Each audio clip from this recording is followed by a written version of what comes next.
제가 초등학교 6학년 무렵으로 기억합니다. 그때는 제가 아직도 운동선수였기 때문에 학교를 조금 다른 학생들보다 한 1시간 정도 늦게 갈 때였습니다. 늦게까지 운동하고 오면 피곤하기 때문에 이제 또 합숙 훈련은 아니고 가서 시합을 위해서 아마 그해 겨울에 장충체육관에서 있었던 그때 교육부 장관, 문교부 장관 거기 그 대회가 준비하느라고 그때 무렵이었던 것 같아요. 비시시 일어나가지고 이제 학교를 가야 되는데 도시락을 싸갖고 다녔습니다. 도시락을 싸갖고 가야 되는데 아침도 먹는 둥 마는 둥 하고 부엌으로 갔더니 어머니께서 부엌에 계시면서 뭔가 분주하게 그렇게 제 도시락을 준비하고 있는 거예요. 상당히 저녁 늦게까지 장사하시고 오셔서 잠도 제대로 못 주무셨을 텐데 그때 동생하고 이제 누나는 학교에 가고 제가 맨 마지막 꼴찌로 학교를 등교하는 그런 시간이었어요. 부엌 문을 열고 들어가는데 어머니께서 저를 보시더니 야 이제 일어났나 하면서 피곤한 기가 역력한데 웃는 얼굴로 저를 이제 맞이하면서 형수야 이제 도시락 다 쌌으니까 조금만 기다려라. 제가 나중에 그 엄마를 기억하면서 그때 어머니께서 암으로 아마 발병이 돼가지고 상당히 힘드셨던 그런 기간이었어요. 제가 계산해 봤더니 그런데도 하나도 표현하지 않고 아들 들어오는 모습 보면서 그렇게 웃는 얼굴로 대하시던 우리 엄마가 잘 웃지 않는 분이거든요. 왜 그랬을까? 아마 제가 그렇게 생각을 해요. 제가 이제 우리 누님 형 말씀 들어보니까 2살, 3살까지 제대로 제가 걷지를 못했대요. 그래서 방바닥에 이렇게 그냥 밀면서 다녔다고 그래요. 그러니까 엄마 입장에서는 그렇게 부실하던 녀석이 운동을 해서 건강한 모습으로 그렇게 움직이는 그것만으로도 아마 당신께서는 고맙고 감사했던 것 같아요. 그래서 운동하는 저를 도시락 싸주면서 그렇게 아마 그런 것이 몇 번 있고 나서 이제 엄마 얼굴 제대로 못 본 마지막 모습이었는데 그 모습을 생각하면서 야, 부모는 아무리 피곤해도 자식을 보는 것만으로도 그냥 마음이 흡족하구나, 기쁘구나. 우리가 잘 알듯이 부모 자식 간에는 보통 관계가 아니잖아요. 부모는 자식을 보는 그 순간 이 뇌에서 세라토닌이라는 화학 물질이 분비된다고 해요. 세라토닌 우리가 잘 알듯이 행복감을 주는 거 아니에요. 안정감을 주는 것. 물론 그 세라토닌은 저는 생물을 잘 모르지만 우리 장에서 90%가 만들어지고 시각을 통해서 좋아하는 일이나 좋아하는 사람을 만났을 때 뇌에서 10%가 분비된다고 해요. 그리고 자식을 만났을 때는 옥시토닌이라는 그런 화학물질, 사랑하는 그런 마음의 물질이 또 이렇게 분비된다고 합니다. 그러니까 부모는 자식이 잘났건 못났건 자식을 보는 것만으로도 마음이 흡족하고 만족하고 기쁨이 생겨나는 거죠. 그래서 자식을 한번 보고 나고 또 헤어지고 또 떠날 때 다시 볼 것을 기대하면서 그렇게 마음 가운데 그런 물질이 생성된다고 합니다. 하나님께서 우리를 예수 믿는 사람으로 만드시고 그리고 우리가 믿음의 자리에서 살아가는 동안 우리의 여러 가지 연약한 모습 또 실수하는 모습 그런 모습 다 있지만 하나님께서 우리를 예배할 때 그 순간 이 순간도 마찬가지죠. 우리를 보실 때 얼마나 기뻐하시고 흡족해 하실까.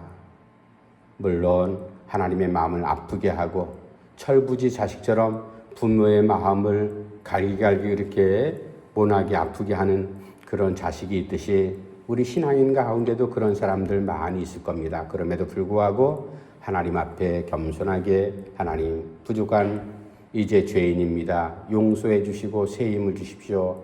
그런 의미 속에서 우리가 매주간 예배하지 않습니까? 하나님께서 우리를 보실 때 얼마나 기뻐하실까?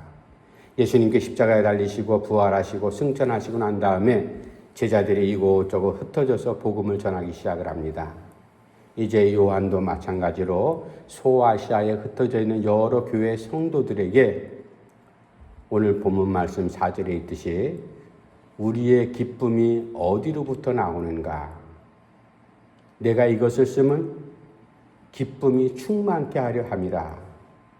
성도들의 삶 가운데는 눈물도 있고 그리고 고달픈 아쉬움도 있고 슬픔도 있고 그러나 무엇보다도 우리가 하나님을 예비하고 예수를 나의 구주로 고백하면서 살아가는 이 삶의 우리의 신앙의 중심에는 기쁨이라는 요소가 상당히 크게 차지한다는 사실을 우리가 잊어서는 안 됩니다. 기쁨은 좋은 일을 대했을 때만 기쁜 것이 아니라 미래의 좋은 일을 생각하면서 또 기쁨도 생겨나죠. 그래서 우리가 믿음으로 산다는 것이 순간순간 하나님께서 나를 도우셔서 내가 이 고비를 넘겼어. 내가 이 어려운 난관을 극복하고 이겼어.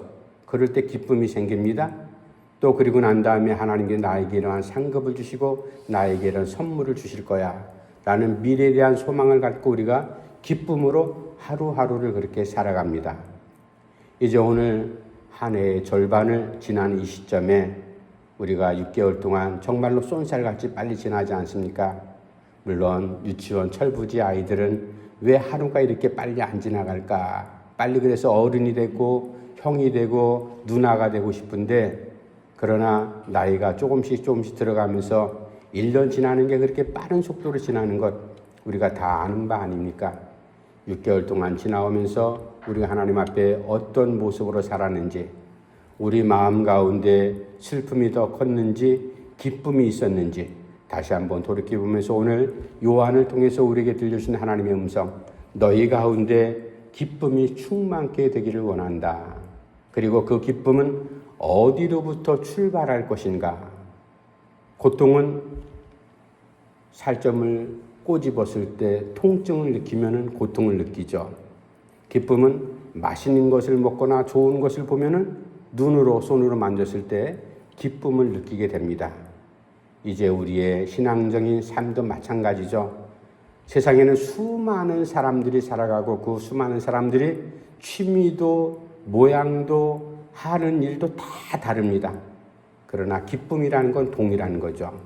어떤 방편을 통해서 기쁨을 얻을 것인가? 세상 사람들이 세상적인 방법으로 기쁨을 얻지만 그러나 오늘 예수님의 제자였던 요한은 우리에게 너희는 그리스도인이기 때문에 예수 안에서 너희들이 이제 차지하는 그 기쁨은 여기로부터 출발한다. 이제 그 기쁨이 어디에서 출발하는지 우리가 본문 말씀을 통해서 함께 말씀을 상고하는 가운데 기쁨의 은혜를 우리가 찾아볼 수 있기를 간절히 바랍니다. 1절 말씀 제가 넘어가서 다시 한번 읽어드릴게요. 1절 태초부터 있는 생명의 말씀에 관하여는 우리가 들은 바요 눈으로 본 바요 자세히 보고 우리의 손으로 만진 바라. 아멘. 첫 번째 기쁨의 시작은 생명의 주님을 체험할 때 우리가 기쁨이 시작된다. 태초부터 있는 생명의 말씀에 관하여는 이 생명의 말씀을 누구를 지칭하는가 하면 예수님을 지칭합니다. 창세 이전부터 영원 전부터 영원까지 계시는 성부 성자 성령 하나님 천지를 창조하실 때도 말씀으로 그곳에 계셨다. 바로 그 예수님께서 사람의 몸을 입고 이 땅에 오신 것이 우리가 크리스마스 날 우리가 찬양하잖아요. 아기 예수. 바로 그 아기 예수 사람의 몸을 입고 오신 바로 성자 예수님 하나님이 바로 태초의 생명의 말씀이셨다. 이제 그 생명의 말씀이신 예수님께서는 어떤 분이셨는가? 오늘 본문에 간단하게 소개하고 있죠. 태초에 계셨고 그리고 사람의 몸을 입고 이 땅에 오셔서 33년의 생애를 사셨고 특별히 3년여 동안 공생의 사역을 하시면서 하나님의 복음을 이 땅에 전파하셨고 많은 사람들을 고치셨습니다. 사람들을 만날 때마다 인격적으로 만났죠. 예나 지금이나 마찬가지죠. 고상하고 학문성이 높고 뭔가 특별한 사람들은 다 도도하고 좀 교만하고 거만하게 그렇게 거드러움 피우면서 살아갑니다. 돈 있는 사람도 다 마찬가지죠. 그러나 예수님은 그런 분이 아니었습니다. 그 당시에 바리새인이나 사두개인, 제사장들, 종교 지도자들처럼 거드러움 피우는 교만한, 거만한 모습이 예수님께는 없었어요. 그저 아픈 사람 만나면 가까이 가서 치료해주고 함께 대화하고 인격적이신 바로 주님이 생명의 말씀이셨다. 그리고 주님께서는 세 번째, 말씀만 전해주신 것이 아니라 그 말씀을 통해서 사람들에게 생명을 주셨다. 생명을 주신 바로 그 예수님, 태초에 계신 생명의 말씀, 그 생명의 말씀이 바로 이제 요한은 우리에게 이렇게 전합니다. 우리는 이미 그 예수님을 보았고 들었고 손으로 만진 바 되었다. 이 말을 한마디로 하면 체험을 했다. 바로 그런 얘기죠. 체험한 거하고 들은 거하고는 다르잖아요. 듣기만 하는 사람은 그 들은 그 정보만 알 뿐이지 내가 직접 눈으로 본 적도 손으로 만진 적도 없기 때문에 체험했다라고 이렇게 표현하지 않습니다. 그러나 제자들은 자기들이 예수님과 함께 3년여 동안 복음을 전하면서 하나님 나라를 그리고 예수님의 가르침 가운데 따라다니면서 보고 듣고 손으로 만진 바 된 바 그 예수님. 그래서 아시아에 이제 갓 예수 믿기 시작하는 많은 사람들, 그 당시에는 지금처럼 번듯한 이런 예배당이 있었던 것은 사실 아니죠. 가정으로 모여서 조그만 그룹으로 모여가지고 이렇게 하나님을 찬양하고 예수님을 찬양하고 예수님의 복음을 기억하면서 그렇게 믿음으로 살려고 했던 사람들이 모인 그 자리, 예수 믿기 처음 시작한 사람들이 대부분 많았습니다. 그 사람들 가운데 그 사람들의 삶이라고 우리의 삶이라고 별반 다를 게 있겠어요? 환경이 달라졌을 뿐이지 사랑하는 것은 똑같은 겁니다. 슬프고 기쁘고 고맙고 감사하고 아프고 이런 일들, 걱정되고 근심되는 일들 다 겪는 것 아니겠어요? 그런 가운데 예수 안에 있는 예수 믿는 사람들은 기쁨이 있어야 되는데 그 기쁨은 첫 번째 어디로부터 출발하는가 하면 우리가 이미 만나고 보고 듣고 체험했던 손으로 만짐받은 그 예수님, 너희들도 그 예수님을 체험하기를 바란다. 아니 본 적도 없고 내가 그냥 제자들 통해서 듣기만 했고 손으로 만진 적도 없는데 어떻게 내가 체험할까? 그래서 기독교는 신비의 종교죠. 하나님께서 우리를 사랑하신다. 아무것도 없는 무에서 유를 창조하신 전능하신 하나님께서 우리에게 믿음을 주실 때 본 적도 내가 만진 적도 없는 그 예수님을 내가 어떻게 믿느냐? 바로 성령의 역사하심이죠.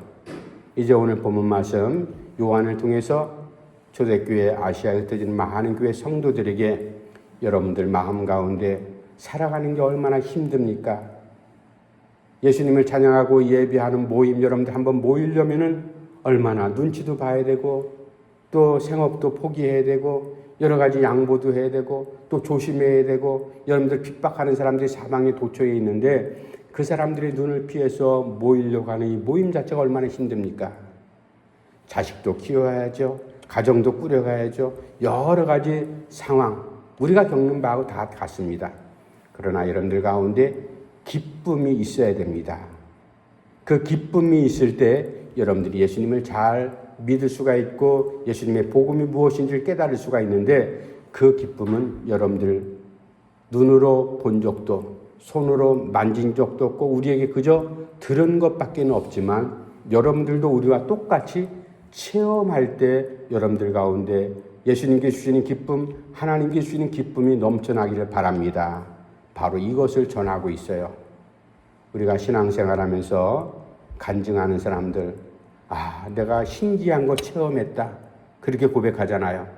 체험했다, 신기한 거 체험했다라는 것은 내 한계 상황을 뛰어넘는 무언가의 도움으로 내가 그것을 해결됐다. 그리고 도움을 받았다. 그럴 때 우리가 체험했다. 그렇게 표현하지 않습니까? 이게 바로 하나님의 능력이죠. 제자들이 복음을 전할 때 성령이 역사했습니다. 역사하는 가운데 저들이 또 다른 체험을 하죠. 이제 우리도 마찬가지로 한 해를 접고 또 마지막 이 자리에서 새롭게 또 남은 6개월 동안 우리가 달려가는 동안에 우리 가운데 기쁨이 넘쳐나길 간절히 바랍니다. 그 기쁨은 바로 나를 살리시고 나를 위해서 십자가에 대신 돌아가신 예수님을 우리가 체험할 때 우리에게 기쁨이 바로 출발된다, 시작된다. 두 번째, 이제 요한은 우리에게 기쁨이 어디로부터 출발되는가? 이제 두 번째 2절 말씀 제가 한번 읽어드릴게요. 2절, 이 생명이 나타내신 바든지라 이 영원한 생명을 우리가 보았고 증언하여 너희에게 전하노니 이는 아버지와 함께 계시다가 우리에게 나타나신 바 된 이시니라. 아멘.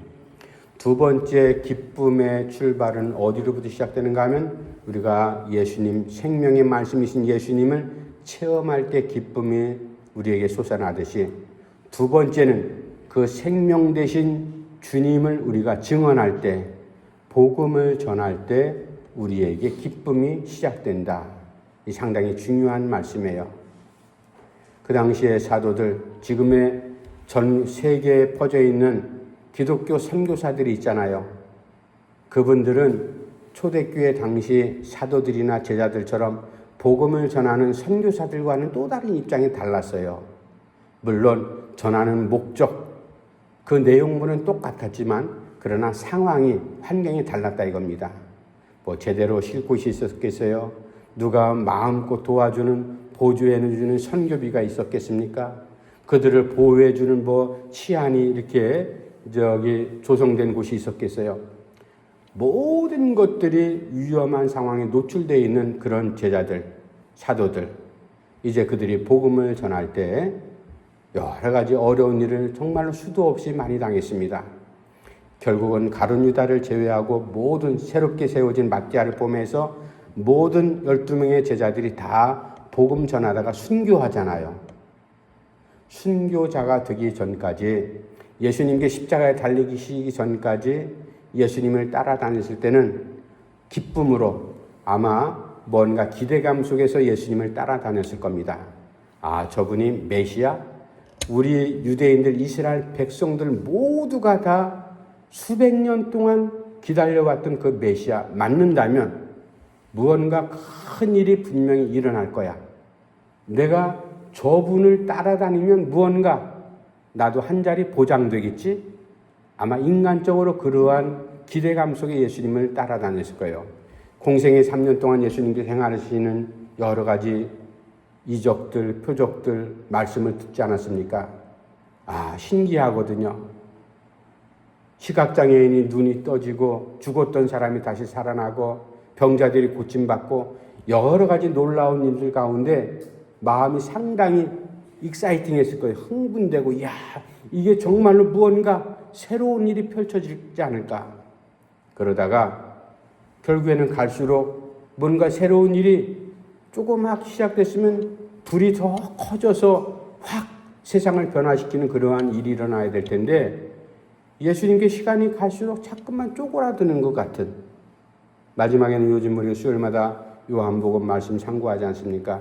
내가 너희들을 떠날 것이다. 아버지에게 돌아갈 것이다. 내가 죽지만 내가 아버지에게 가서 너희들을 돕는 보혜사를 다시 보낼 것이다.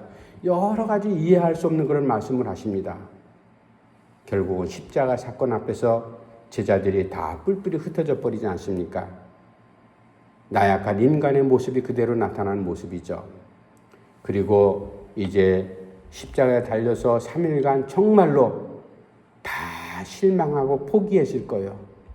그런데 부활절 아침 새벽에 여인 막달라 마리아가 부활하신 예수님을 만났고 그 여인을 통해서 부활하신 예수님의 소식을 전하잖아요. 듣습니다. 반신반의했어요. 그리고 나서 얼마 후에 예수님께서 제자들이 모여 식사하는 자리에 들어오셔서 봐라, 나를 믿을 수 없냐? 내 손을 만져봐라. 내 옆구리를 가져다가 한번 만져봐라.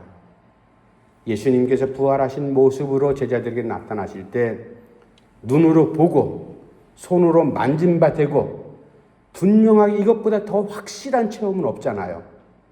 그러고 나서 제자들이 변화된 겁니다, 사실.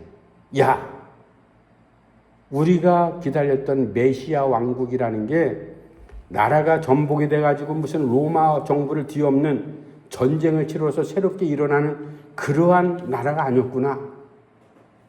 저 예수님께서 죽은 줄 알았는데 우리가 똑같은 사람인 줄 알았는데 부활하셨어. 이거는 놀라운 일이야. 이때부터 저희들이 다시 한번 결단합니다. 야, 저분을 전하는 것, 저분 안에 생명이 있는 것, 이전까지 말씀하신 뜻을 다 기억나는 겁니다. 그리고 나서 마지막 인생을 향해서 우리가 죽어도 괜찮다. 저분의 생명의 말씀을 전할 수만 있다면 내 생애는 다 뒤로 접어놔도 괜찮다. 저기에 우리가 올인하자.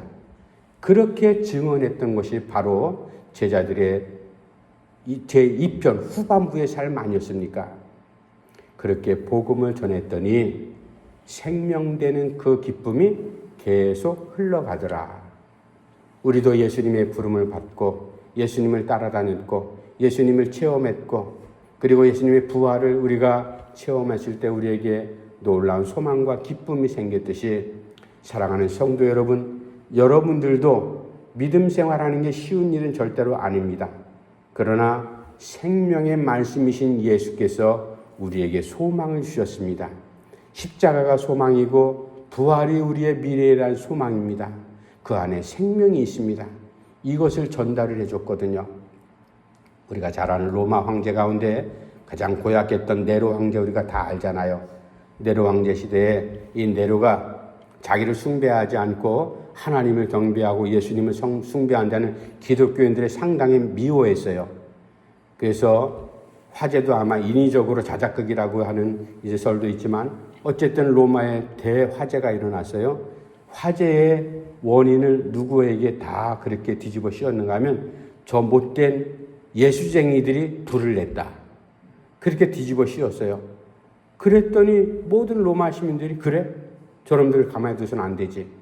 네로가 기회는 왔다. 그래서 기독교인들을 박해하고 없애려고 했던 그 정책을 시행하는데 어떻게 죽여요? 사자굴에 원형 경기장에 던져가지고 사자밥이 되게 하고 십자가에 달려 죽게 하고 모진 고문 속에서 별의별 방법으로 일본 사람들이 마루타 시험하면서 사람들 죽이고 생체 실험했던 것, 그에 못지않은 것, 그 당시에 사람을 참혹하게 기독교인들을 죽였어요. 그것을 원형 경기장에 수만 명이 모여있는 자리, 그때마다 로마 시민들이 그것을 구경하는 게 무슨 큰 쾌락이나 얻는 양 그렇게 구경했잖아요. 기독교인들이 죽어가면서 가만히 눈여겨봤어요. 일반 사람들은 그렇게 죽으면요 막 고함 지르고 난리가 납니다. 그런데 기독교인들의 죽음은 눈 하나 까딱하지 않고 불안하지도 않고 오히려 찬양하면서 그렇게 죽어가는 모습, 저거 바보들 아닌가? 정신병자들 아닌가? 이상하게 봤어요. 그런데 그것이 한두 번이 아니고 계속 그런 일 가운데 저놈들은 무엇이지? 쟤들 정체가 뭐야? 저놈들은 예수라는 그런 예수를 자기들이 숭배하고 예배한다는데 예수의 정체가 무엇일까? 그래서 로마에 좀 깨어있는 사람들은 유대인들, 기독교인들 가운데 예수 믿는 사람들을 접촉을 하기 시작을 합니다. 너희들의 정체가 무엇이냐? 예수가 도대체 누구냐? 예수가 너희들이 가르친 것이 무엇이냐? 이것을 접하고 변화된 사람들이 하나 둘 생기기 시작을 했습니다. 무언가 기독교인들은 다르다. 사람이 살아가면서 죽음과 같은 고통을 당할 때 가장 최고의 고통 순간 아니겠어요? 보통 평범한 사람 같으면 아우성 치고 발버둥을 치는데 왜 저 인간들은 그러지 않을까? 그렇게 하고 한 100년의 시간이 흘렀어요. 로마에 우리 역사적으로 볼 때 두 가지 큰 전염병이 돌았습니다. 전염병이 돌았는데요. 그 전염병 돌라면 흑사병. 이 전염병이 무섭게 로마를 덮쳤거든요. 수많은 사람들이 죽어갔습니다. 그런데 그 전염병에 걸려있는 식구들 있잖아요. 그 식구들을 가족들이 며칠간은 돌보다가 몇 달간은 돌보다가 결국은 다 식구들도 병든 그런 식구들 다 내버려두고 그냥 다 도망가 버렸습니다. 이교도들 가운데도 우리는 사람을 잘 돕는 사람들이야. 그렇게 했다가도 그 사람들도 다 뿔뿔이 도망가 버리고 말았습니다. 그런데 유독 기독교인들은 그 전염병 환자들 옆에서 지극정석 간호한 사람들, 다 그런 건 아니었겠죠. 다수의 기독교인들이 병든 환자들을 떠나지 않고 끝까지 돌보는 모습, 이 모습을 보면서 로마 사람들이 또 한 번 바뀌기 시작합니다. 쟤네들의 정체가 도대체 무엇이야? 왜 그래? 평범하지 않다는 거죠. 저 인간들은 무엇 때문에 저렇게 살지? 지 죽을 줄도 모르는 저 바보들 아니야? 왜 그렇게 살아갈까? 저희들이 예비하고 따르는 예수란 그 존재가 누구일까? 이것을 더 깊이 결국은 이제 배우고 체험하게 됩니다. 그래서 요한이 말하는 게 그거예요. 우리가 이미 보고 듣고 체험했던, 손으로 만진받았던 그 예수님, 우리가 증언함으로 인해서 많은 사람들이 그 불이 금방 꺼질 줄 아는데 꺼지지 않고 계속해서 활활 불을 타오르지. 결국은 313년에 기독교가 로마의 종교로 그렇게 공인되지 않습니까? 바로 우리의 기쁨이 어디에서 시작되는가? 그것은 예수님의 복음을 증언할 때 바로 기쁨이 시작된다. 죽어가지만, 고통스럽지만, 욕먹지만, 매맞지만, 감옥에 갇히지만, 그러나 그때 나는 인간적으로 알지 못하는 내 안에서 큰 기쁨이 샘솟듯이 일어난다. 주님의 생명을 전하는 것. 우리가 그런 일, 가끔 유사한 일 경험하지 않습니까? 사람들은 뭐라 그래도 이것은 정말로 비밀 같은 중요한 일인데, 이것을 나만 알고 있으면 안 돼. 내가 누군가에게 전해주고 그 사람이 그것을 조금이라도 배울 수만 있다면 마음에 기쁨이 생기잖아요. 다른 환경이 중요한 게 아닙니다. 이게 저 사람을 살릴 수 있는 방법인데, 생명의 말씀인 비밀인 바로 그 생명을 사람들에게 증거할 때, 증언할 때 이제 기쁨이 바로 거기로부터 출발한다. 마지막 세 번째, 요한은 우리의 기쁨이 어디로부터 출발하는가? 마지막 3절 4절 한번 다시 한번 읽어봅시다. 3절 4절 시작. 우리가 보고 들은 말을 너희에게도 전함은 너희로 우리와 사귐이 있게 하려 함이니 우리의 사귐은 아버지와 그의 아들 예수 그리스도와 더불어 누림이라. 우리가 이것을 쓰면 우리의 기쁨이 충만하게 하려 함이라. 아멘. 마지막 세 번째 기쁨의 시작은 우리가 예수님과 나를 만드신 하나님과 교제, 코이노니아 그렇게 말하는데, 사귐, 거기로부터 기쁨이 출발된다. 세상 사람들도 여러 가지 환경 가운데서 기쁨을 도출해내죠. 그래서 많은 사람들이 동창회도 만들고 무슨 모임도 만들고 그 모임 가운데서 기쁨을 얻습니다. 그러나 예수 믿는 사람들이 교제를 통해서 얻는 기쁨은 그것과는 다르죠. 하나님께서 나를 만드셨다. 예수님께서 나를 십자가에서 내 죄를 용서해 주시고 대신 돌아가셨다. 그리고 죽음이 끝이 아니라 부활하심으로 우리에게 부활에 대한 소망을 주셨다. 이것이 바로 하나님과 사귀고 예수님과 교제하는 것이고, 그리고 우리의 교회를 이루는 모든 성도들의 모임이 바로 교제를 이루는 사귐의 모임 아니겠습니까? 이 사귐 그 안에 중심 테마가 무언가 하면 생명의 말씀, 살리는 일입니다. 구원하는 일입니다. 죽은 사람을 다시 끄집어 당겨가지고 예수 믿게 함으로 다시 새 생명을 허락하는 것. 바로 이것이 예수 안에서 성도들의 교제, 코이노니아는 조금 더 폭을 넓혀갖고 서로를 섬기고 돕고 봉사하는 디아코니아라는 그런 것까지 이제 연결되는데, 어쨌든 요한은 우리가 하나님을 사귀고 예수님을 교제하고 성도들과 교제하는 가운데 우리의 기쁨이 거기로부터 출발됩니다. 이 기쁨이 여러분들에게 넘쳐나길 간절히 바랍니다. 이제 그렇게 편지를 하고 있습니다. 이제 우리도 말씀을 정리해 봅시다. 우리의 성도의 기쁨이 어디로부터 출발되는가? 첫 번째, 그 성도의 기쁨의 출발은 예수님을, 생명의 말씀 되신 예수님을 체험할 때 바로 우리의 기쁨이 이제 시작된다.